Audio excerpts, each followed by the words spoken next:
Hello everyone, कैसे हैं आप लोग। आज नेक्स्ट लेक्चर है ग्रेविटेशन का।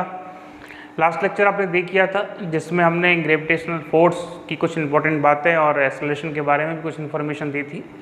आज एक्सेलरेशन के बारे में ही इन्फॉर्मेशन दी जाएगी, लेकिन उसके डिपेंडेंसी मतलब उसके चेंज के बारे में बताएंगे। जैसे हाइट के साथ वो कैसे बदलेगा और कौन कौन सी बातें इंपॉर्टेंट हैं, डेप्थ के साथ वो कैसे चेंज होगा, रोटेशन के साथ वो कैसे चेंज होगा और शेप के साथ वो कैसे चेंज होगा। शेप का मतलब आकार के कारण, क्योंकि पृथ्वी का आकार गोल ना होके एज इलेप्ट्रिकल है। तो हम बात करेंगे सभी पॉइंट्स के बारे में। तो चलिए, पहला जो हम पॉइंट डिस्कस करेंगे वो है जी। हम जानते हैं ये होता है Gm/r²। यहाँ जो r है वो किसी भी प्लैनेट की रेडियस है। यदि अर्थ की बात करेंगे तो अर्थ की रेडियस है, मास अर्थ का है। चलिए हम देखते हैं, पहला पॉइंट है कि चेंज इन g मतलब g में परिवर्तन विद रेस्पेक्ट टू हाइट। ऊंचाई के साथ हमारे g में क्या परिवर्तन आता है ये हम स्टडी करने वाले हैं। देखिए, ये हमारी जो अर्थ है, अर्थ का ये रेडियस r से शो कर लें, r से शो कर दें। ये इसका मास, अर्थ की सरफेस से h हाइट पर एक पार्टिकल है। तो हम जानना चाहते हैं या फिर ऐसा करें, सरफेस से h हाइट पर या p बिंदु पर हमारा g का वैल्यू कितना होगा, एक्सेलरेशन का वैल्यू कितना होगा, ये हमारा टारगेट है निकालने का। सरफेस पे कितना होता है सर, g होता है। यहाँ कितना होगा, g डैश होगा। इसका मतलब हम g डैश निकालना चाहते हैं तो g डैश क्या होगा, g डैश बराबर g। बताइए मास चेंज हुआ है क्या? मास तो नहीं है चेंज। क्या चेंज हुआ है सर? डिस्टेंस चेंज हुई है। तो क्या लिखोगे, r प्लस h का होल स्क्वायर। ये वो डिस्टेंस है जहाँ ग्रेविटेशनल एक्सेलरेशन को कैलकुलेट किया जा रहा है। अब हम यहाँ कैलकुलेट कर रहे हैं तो h प्लस r आ जाएगा। चलिए, g डैश बराबर Gm, r कॉमन निकाल लेंगे तो इसको 1 प्लस h/r का होल स्क्वायर लिखा जा सकता है। कॉमन इसलिए निकाला है क्योंकि हम चाहते हैं इसको हम g की टर्म में बना दें, और g की टर्म में यदि हम इसको बना देंगे तो हमारी कैलकुलेशन आसान हो जाएगी, क्योंकि यहाँ g का वैल्यू लिखना होगा, m का वैल्यू लिखना होगा। Gm/r² हमने देखा, इक्वेशन नंबर 1 से कितना आएगा g, और नीचे क्या आ जाएगा 1 प्लस h/r का होल स्क्वायर। तो ये हमारी P पॉइंट पे g की वैल्यू कैलकुलेट होके आ गई, जो कि एक्चुअल फॉर्मूला है फॉर ऑल हाइट।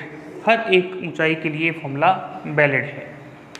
अब इसमें एक केस बनता है। केस क्या बनता है कि यदि हमारी हाइट बहुत छोटी है, किसकी तुलना में, पृथ्वी की त्रिज्या की तुलना में हाइट बहुत छोटी है, तो हमारा चेंज क्या आएगा g के मान में। तो हम बता दें आपको, यदि हाइट बहुत छोटी है तो h/r जो है वो बहुत छोटा होगा 1 की तुलना में। और इस स्थिति में एक बाइनोमियल एक्सपेंशन होता है।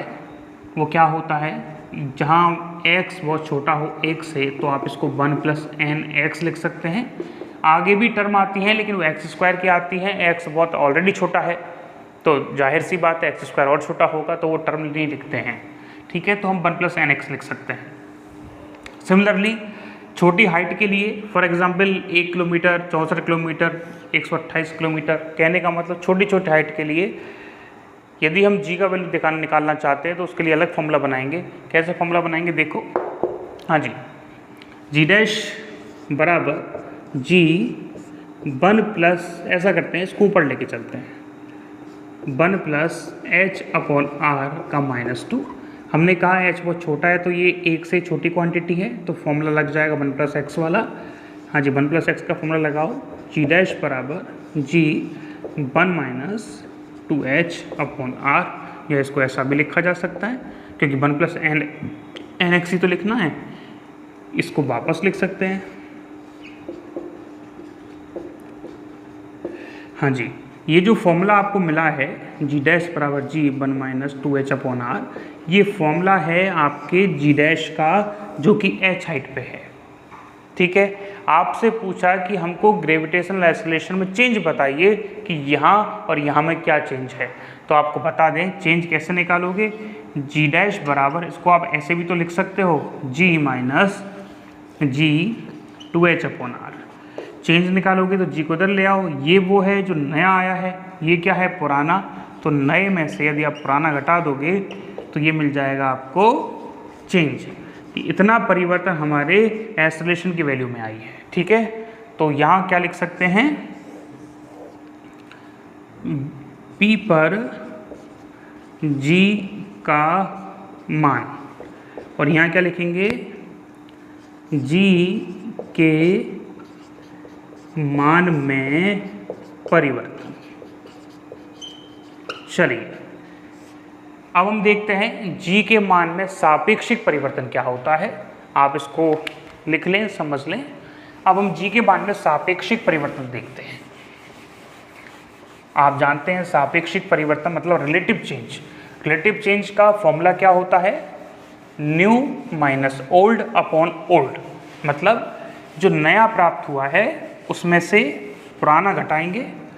देखो जो सापेक्षिक परिवर्तन रिलेटिव चेंज क्या होगा,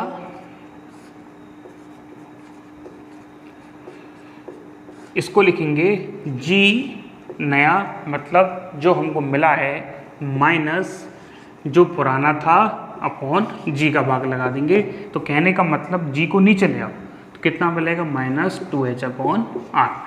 तो ये आपका मिलेगा सापेक्षिक चेंज। इसको कई बार ऐसा भी लिख सकते हैं, डेल्टा G अपॉन G बराबर माइनस 2h अपॉन आर।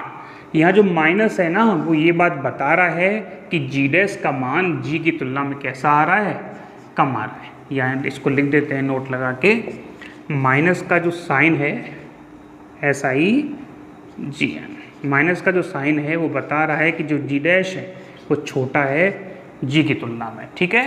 चलिए एक और आता है प्रतिशत परिवर्तन। G के मान में प्रतिशत मतलब परसेंटेज चेंज। हाँ जी, कैसे लिखेंगे, delta G upon G multiply by 100, ये करेगा परसेंटेज को शो, और यहाँ लिख सकते हैं minus 2h upon r multiply by 100 का परसेंटेज। ठीक है, आपको आया कुछ समझ में।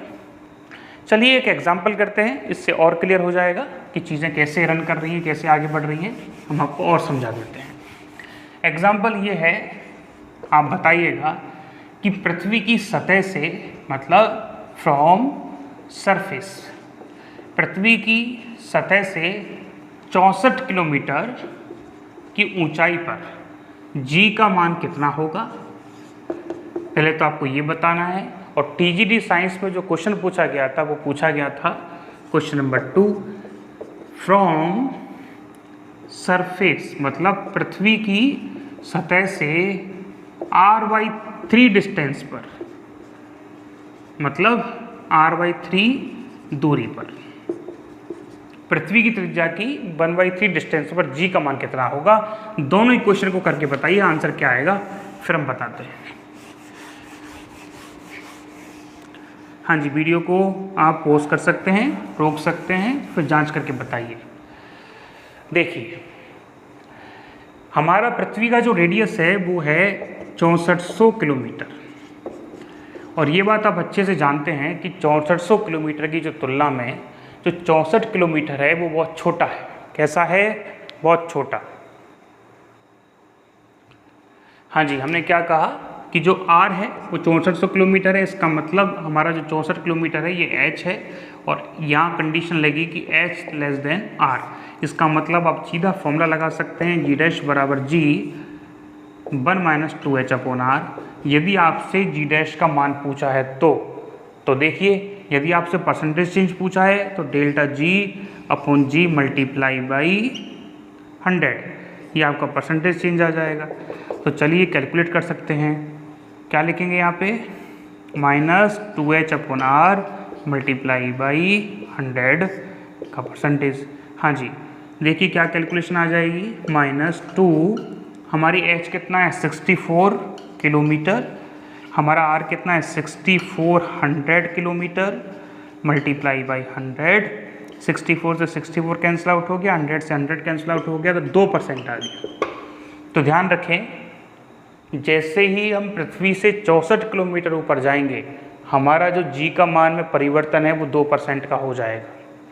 आपसे पूछा जाए कि 64 किलोमीटर पर जी का मान कितना होगा, फिर आप ये फॉर्मूला लगाओगे कि sir ji 1 - 2 64 kilometre upon 6400 kilometre, ये फॉर्मूला लगाओगे आप, कैलकुलेशन करोगे इसका, तो आप g equal to 1 minus 0.02 that is 0.98 g। ये आपका आंसर होगा कि जब हम ऊपर जाएंगे 64 किलोमीटर तो हमको g का जो वैल्यू है 0.98 g जो है वो प्राप्त होगा। ठीक है, आ जाइए अगले क्वेश्चन की बात करते हैं कि सरफेस से r/3 दूरी पर है। ये TGT का क्वेश्चन है जो अब इसी 2021 के एग्जाम पेपर में आया था।